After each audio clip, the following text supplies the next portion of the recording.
So hello guys, कैसे हैं आप सब लोग। Welcome to my channel. So the thing is, अब हम क्या करने वाले हैं, that is our directive principles of state policy, right. हमने क्या किया था गाइस, हमने पॉलिटी पढ़नी शुरू की थी, right. Some very important topics that are very frequently asked in exam, हम वो थोड़ा थोड़ा करके small snippets we were getting, so that हमें एग्जाम में आइडिया हो कि what the question is all about, right. So one of those topics that are very important is your directive principles of state policy. You will get the PDF on the Telegram. So Telegram का link आपको description box में मिल जाएगा। You can join us on our Telegram channel, ठीक है। अब let's begin the session, ठीक है। Directive principles of state policy. See, directive, यार किसी चीज को डायरेक्ट करना, हम कहते हैं ना, या किसी ने किसी को डायरेक्ट किया कि तुम ऐसे करो, तुम वैसे करो। So these are directive principles. Constitution में कुछ प्रिंसिपल्स लिख दिए गए that will direct the state's policy. हमारी गवर्नमेंट जो भी पॉलिसी बनाएगी, these principle will direct its decisions.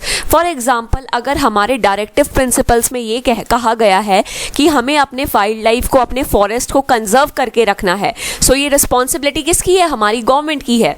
तो गवर्नमेंट हमारी क्या किया, वाइल्ड लाइफ प्रोटेक्शन एक्ट लाए, so many acts have been introduce. तो क्या किया, जो पॉलिसीज हैं गवर्नमेंट की, they are directed by these principles, ठीक है।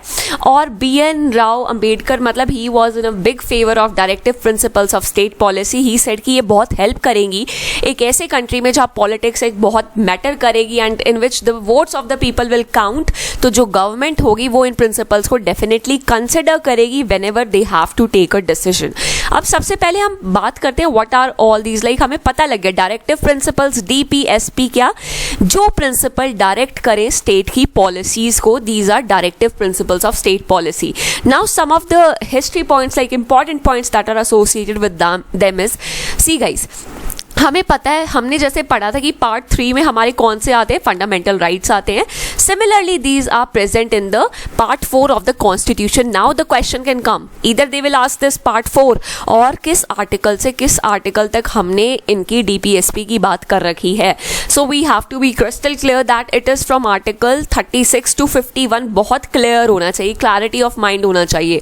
Then one very important question is, कहाँ से हमने इसे बोरो किया है। जैसे BR अंबेडकर ने कहा था ना कि जब हमने इस कॉन्स्टिट्यूशन को बनाया उससे पहले we ransacked all the constitutions of the world. हमने कुछ कॉपी नहीं किया, but we took small things from everywhere, customised it to the Indian needs and then we introduced in the constitution, ठीक है। तो हमने DPSP को कहाँ से बोरो किया, that is your Irish constitution.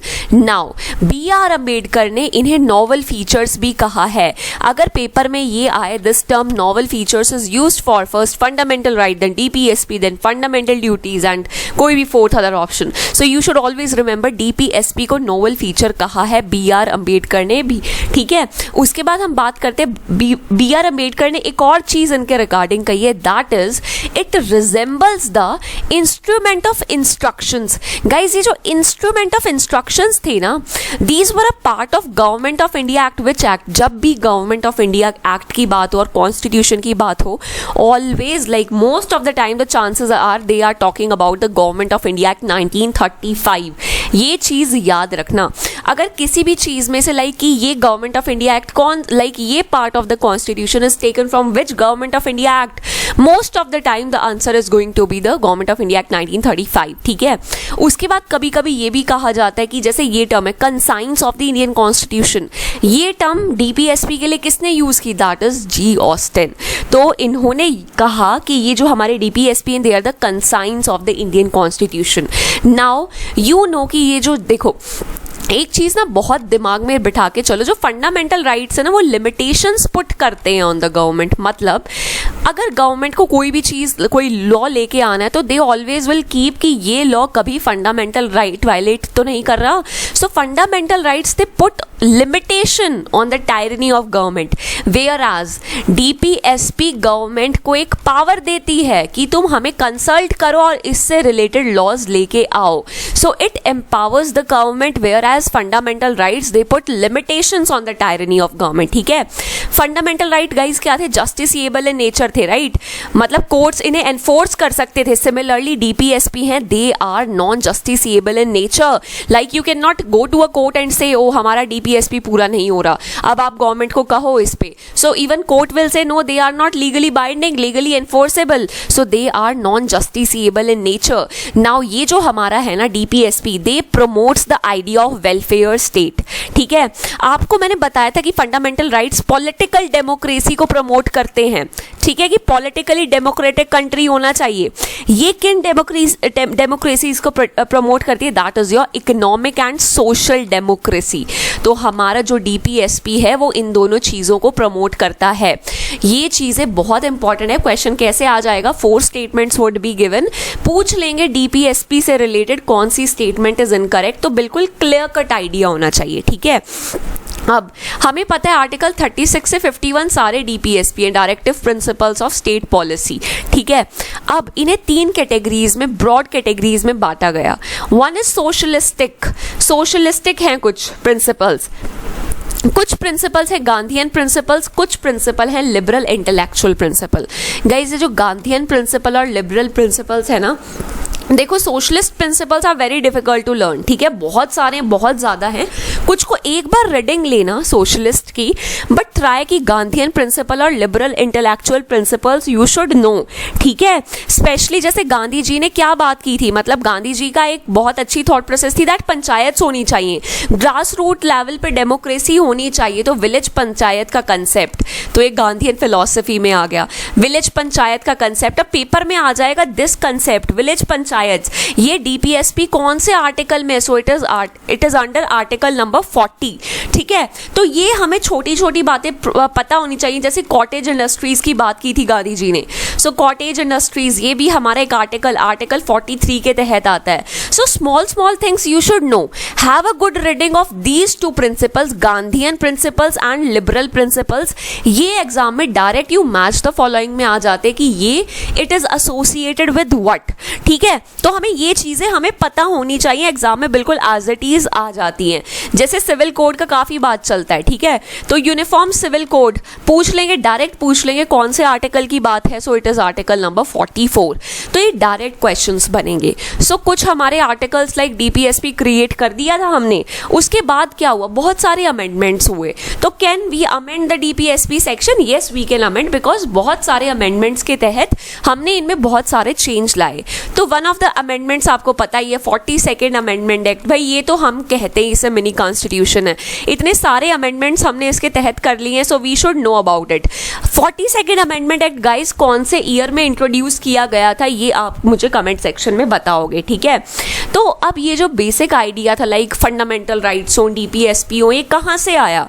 तो हमारे एक बहुत फेमस पर्सन थे BN Rao, he was the constitutional adviser. ये कॉन्स्टिट्यूशनल एडवाइजर थे to the constituent assembly, constituent assembly के कॉन्स्टिट्यूशनल एडवाइजर थे। पेपर में डायरेक्ट क्वेश्चन आता है who was the constitutional adviser to the constituent assembly, so it was your BN Rao. So BN Rao ने कहा कि 2 तरह के राइट्स होने चाहिए। What he suggested, he said कुछ तो राइट्स जस्टिसिएबल होने चाहिए कि कोर्ट्स में जाके हम उन्हें एनफोर्स करवा सके, कुछ राइट्स नॉन जस्टिसिएबल होने चाहिए। सो हमारी कॉन्स्टिट्यूएंट असेंबली ने क्या किया, जस्टिसिएबल राइट फंडामेंटल राइट्स बना दिए, नॉन जस्टिसिएबल डीपीएसपी बना दिए, ठीक है। And they are very important in the country, ठीक है, बहुत इंपॉर्टेंट है गवर्नमेंट का अच्छा रूल करने में, ओके। बहुत क्रिटिसिज्म भी हुआ डीपीएसपी का, बट मतलब वो क्रिटिसिज्म तो एवरीथिंग गेट सम क्रिटिसिज्म। उसके बाद हम बात करते हैं भाई इम्प्लीमेंटेशन के लिए हमने इसके लिए क्या किया था, ठीक है।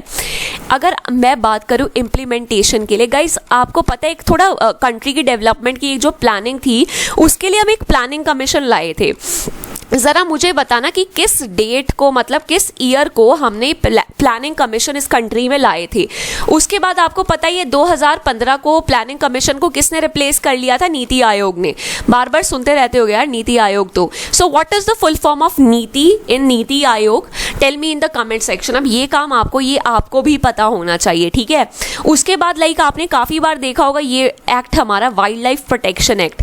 अब देखो हमारा जो DPSP है उसमें ये भी बात की गई है कि मतलब हमें अपने वाइल्ड लाइफ को बचाना एंड एवरीथिंग।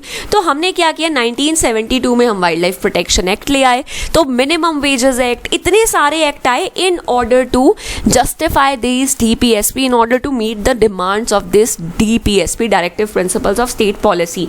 अब क्वेश्चन में डायरेक्ट मैंने बता दिया कि आपको गांधीयन DPSP और लिबरल तो बिल्कुल ढंग से पता होने चाहिए, बिल्कुल एज इट इज पूछ लेंगे। नाउ एक क्वेश्चन जो यहाँ से बहुत बनता है कि मतलब पार्ट 4 के बाहर भी कोई डायरेक्टिव्स दे रखे हैं क्या? Yes, there are directive outside part 4 as well, ठीक है। तो कौन कौन से हैं?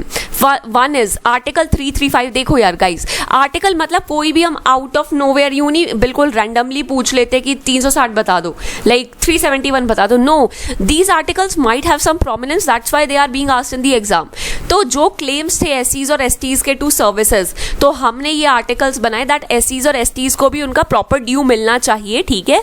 तो ये किस आर्टिकल में लिखा गया? आर्टिकल 335। पेपर में डायरेक्ट क्वेश्चन आता है that this article is associated with what. Now instruction is in mother tongue. जो प्राइमरी स्कूल्स वगैरह हैं उसमें हमें बिल्कुल अपनी लिंग्विस्टिक जो हमारी मदर टंग है उसमें हमें एजुकेशन मिलनी चाहिए। तो ये किसने बात की थी? 350A ने, आर्टिकल 350A ने। It is a directive but it is outside part 4। ये 3 डायरेक्टिव्स बहुत इंपॉर्टेंट हैं, इन आर्टिकल से डायरेक्ट क्वेश्चन बनते हैं। उसके बाद अगर कभी भी पूछ ले which article talked about the development of the Hindi language, that is your article 351, ठीक है गाइज। तो अब जाके एक बार DPSP को थोड़ा सा एक बार रिवाइज कर लेना। One thing please, Gandhian principles को और लिबरल प्रिंसिपल्स को एक बार ढंग से कर लेना and that would suffice in the exam as far as this particular portion is concern, ठीक है। एक बार बढ़िया से तैयारी करो, जस्ट एक बार हर चीज को रिकैप्चुलेट कर लो फटाफट जो तुमने पढ़ रखी है कि हाँ हमने कुछ मिस आउट तो नहीं किया। सो डू दैट, ठीक है। और PDF आपको टेलीग्राम लिंक पे, टेलीग्राम चैनल पे मिल ही जाएगी, okay. Next topic that will see is the fundamental duties, उसमें से भी काफी क्वेश्चन आ जाते हैं। सो आज इसको पढ़ लो and keep on revising things, right. Revise करना चीजों को, it will benefit in the exam a lot. Thank you so much guys for your time.